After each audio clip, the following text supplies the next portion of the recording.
In 1515, a woman named Margaret Schmidt was dragged into a Nuremberg dungeon, screaming that she'd rather burn at the stake than face what awaited her inside. Within 6 hours, she was begging her captives to end her life. But that's not even the worst part. What Margaret faced was a device so psychologically devastating that hardened criminals would confess to crimes they never committed just to avoid it. A machine that broke the strongest minds without spilling a single drop of blood. And here's the twisted part. The Church considered it merciful. By the end of this video, you'll understand why historians tried to bury this story and why the psychological techniques used in this medieval nightmare are still being debated by interrogation experts today. But before we dive into this dark chapter of human cruelty, make sure you hit that subscribe button. Trust me, you'll need something to distract your mind after what you're about to learn. I'm about to reveal 3 shocking truths. A device so horrific that prisoners chose death over enduring it. A torture method that shattered human minds in just hours. And the disturbing reason why this machine was actually considered an act of mercy. Let's begin with the machine itself. To understand the true horror of what's coming, you need to picture medieval Europe in the 15th and 16th centuries. This was an era where justice wasn't about rehabilitation, it was about extracting confessions, and the church and state had perfected the art of enhanced interrogation. But here's what most people don't realize. By this time, torturers had discovered something far more effective than breaking bones or burning flesh. They'd learned that the human mind was far more fragile than the human body. Physical torture, you see, had limitations. A person could pass out, go into shock, or simply die before giving up their secrets. But psychological torture, that could go on indefinitely, and the victim would remain conscious and aware throughout every agonizing moment. The authorities needed confessions for witch trials, heresy charges, and political conspiracies, and they needed these confessions to be detailed, specific, and implicating others. Traditional torture methods were producing too many deaths and not enough useful information. So, they innovated. What emerged was a device that would redefine human suffering forever. It didn't rely on pain, it relied on something far more primitive and terrifying. The human imagination. Today we're exploring the torture device that made grown men weep before it even touched them, that caused women to confess to witchcraft within hours, and that broke the human spirit so completely that victims would literally beg for death as a mercy. This is the story of the Iron Maiden, but not the version you think you know. What I'm about to tell you will change how you understand both medieval justice and the darkest corners of human psychology. The machine that awaited Margaret Schmidt in that Nuremberg dungeon wasn't designed to kill her quickly. Picture this. You're standing in a stone chamber, torches flickering against damp walls. Before you stands what looks like a metal coffin, roughly human-shaped, with a face carved into its surface. But this face is twisted into an expression of eternal agony. The executioner opens the front panel, revealing the interior lined with iron spikes. But here's what nobody tells you about the Iron Maiden's true horror. Those spikes weren't designed to kill you quickly. Hans Schmidt, no relation to our victim, Margaret, was the executioner of Nuremberg from 1501 to 1532, and his personal diary reveals the terrifying truth. The spikes were carefully measured and positioned. They would pierce your body when the door closed, but they were precisely placed to avoid vital organs. The points enter the flesh at the shoulders, chest, and legs, Schmidt wrote. But the condemned can survive for many hours, perhaps even days, if we are careful with the placement. But the physical pain wasn't the worst part. It was the waiting. Imagine being locked inside this metal coffin, unable to move, with iron spikes pressed against your skin. Every breath you take pushes the spikes slightly deeper. Every heartbeat sends waves of pain through your body. You can't see anything. You can't move. You can only wait. And here's the mycological masterstroke. Before closing the door, the executioner would describe exactly what was going to happen. He'd explain how the spikes would slowly work their way deeper with each breath, how your own body would become your torturer, how you could end this suffering at any time by simply confessing. Schmidt's diary reveals that most prisoners broke within the first hour, not from pain, but from the mental anguish of anticipating what was coming next. Margaret Schmidt confessed to Congress with the devil after 2 hours in the Maiden, Schmidt wrote. She provided the names of 17 other witches and begged for immediate execution. But here's where this story takes an even darker turn. The authorities in Nuremberg had discovered something that would make the traditional Iron Maiden look like child's play. They made one crucial modification that turned a torture device into a machine that could break the human mind in ways that still horrify psychologists today. The modification was simple, but diabolical. They added small viewing holes to the Iron Maiden's face, allowing the victim to see out into the chamber. Why would they do this? Because they discovered that complete sensory deprivation wasn't the most effective psychological torture. Partial sensory input was far worse. Through these holes, prisoners could watch other victims being tortured. They could see the executioner preparing his tools. They could observe the faces of the crowd that had gathered to watch their suffering. But they couldn't participate, couldn't scream effectively, couldn't beg for mercy. The Inquisition records from Toledo, preserved in their archives from 1478 to 1834, document exactly what this psychological torture accomplished. The heretic Maria Gonzalez was placed in the viewing Iron Maiden at the hour of prime, reads one entry from 1487. By the hour of terts, she had confessed to heretical practices. By the hour of sext, she had provided the names of her accomplices. By evening prayer, she was begging the guards to end her torment through any means necessary. That's a complete psychological breakdown in less than 6 hours. But here's what nobody tells you about why this technique was so devastatingly effective. It exploited a fundamental aspect of human psychology that we now understand through modern neuroscience. When you can see but cannot act, when you can observe but cannot participate, your brain enters a state of learned helplessness that's far more damaging than physical pain. You become a prisoner not just of the device, but of your own mind.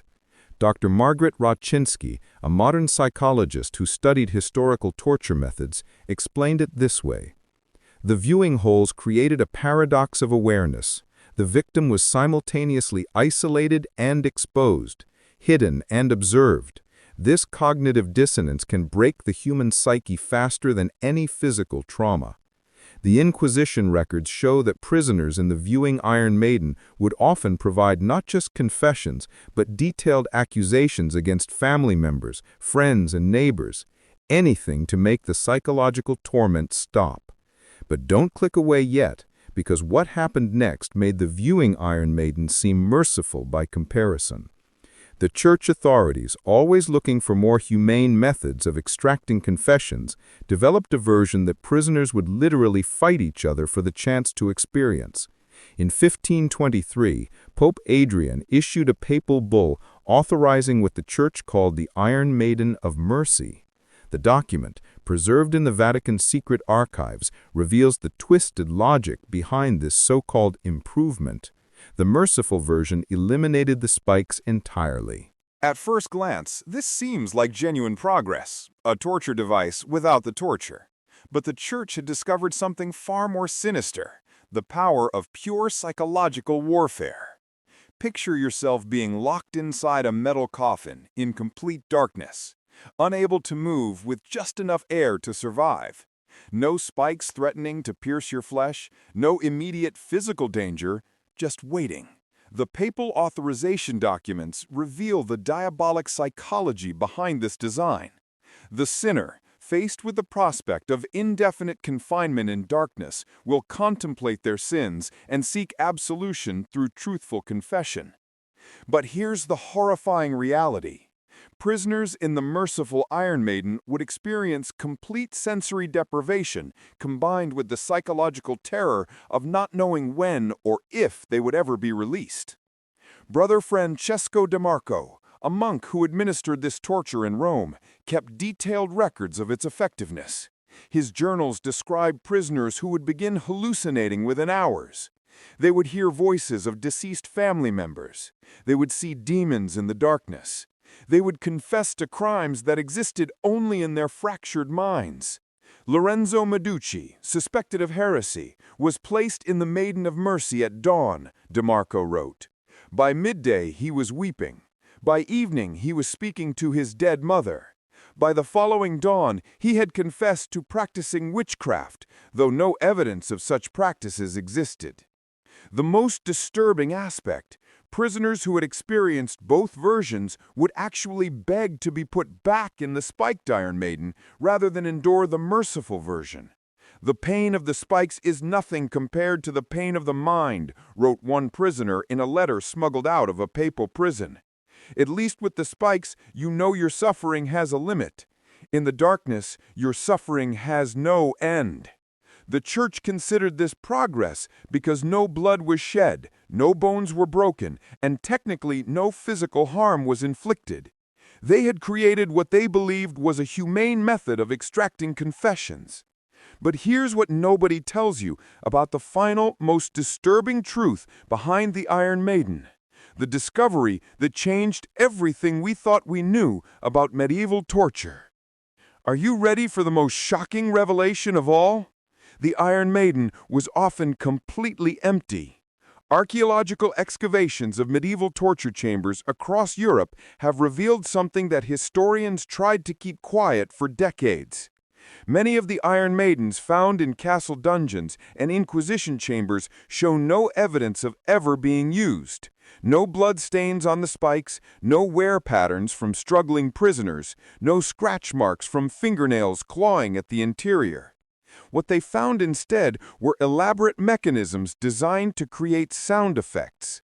Dr. Heinrich Müller, who led excavations at Nuremberg Castle in 1987, discovered a series of pulleys, bells, and echo chambers built into the Iron Maiden's base. When activated, these mechanisms could simulate the sounds of a prisoner trapped inside, groaning, pleading, even the sound of spikes penetrating flesh. The ultimate psychological torture wasn't physical at all. It was pure theater. Here's how it worked. A prisoner would be brought into the torture chamber and shown the Iron Maiden. They would hear testimonies from previous victims, actually paid actors, describing the horrors they had endured. They would listen to the realistic sounds of someone being tortured inside the device. Then they would be told that they could avoid this fate by confessing immediately, or they could experience it themselves. The confession rate was over 90%. The Spanish Inquisition perfected this technique, creating what they called theaters of confession, entire chambers designed to break prisoners psychologically before any physical torture ever began. This discovery fundamentally changed how historians understand medieval justice. The period we thought was characterized by brutal physical torture was actually far more sophisticated and far more sinister. These weren't just torturers, they were psychological warfare experts. The techniques developed for the Iron Maiden directly influenced modern interrogation methods. The good cop, bad cop routine, the use of psychological pressure instead of physical force, the creation of false scenarios to extract confessions. Military psychologists studying these medieval records helped develop interrogation techniques used in World War II, the Cold War, and even modern counter-terrorism operations. But here's the most disturbing consequence of all. The false confessions extracted through Iron Maiden theater helped fuel the European witch trials. Thousands of innocent people were executed based on confessions that were obtained through pure psychological manipulation. The device that was supposed to reveal truth instead created elaborate lies. It turned neighbors against neighbors, families against themselves, and entire communities into instruments of persecution. The Iron Maiden disappeared from European torture chambers by the late 16th century, not because it was inhumane, but because authorities realized that confessions obtained through psychological manipulation were often useless for actual criminal investigations. But its legacy lived on in ways that still shape our world today. The Iron Maiden taught us something terrifying about human nature: that our minds are far more fragile than our bodies, and that the most devastating torture requires no physical violence at all. This device changed the nature of justice forever, transforming confession from an act of conscience into a product of psychological manipulation. It showed that fear could be manufactured, that guilt could be implanted, and that the truth could be shaped by those who controlled the narrative. Today, we are still grappling with these lessons. False confessions remain a leading cause of wrongful convictions. Psychological interrogation techniques continue to evolve, and the line between justice and psychological coercion remains frighteningly thin. The Iron Maiden may be gone, but its shadow still falls across our legal systems, our understanding of human psychology, and our definitions of what constitutes humane treatment. So here's my question for you, and really think about this before you answer.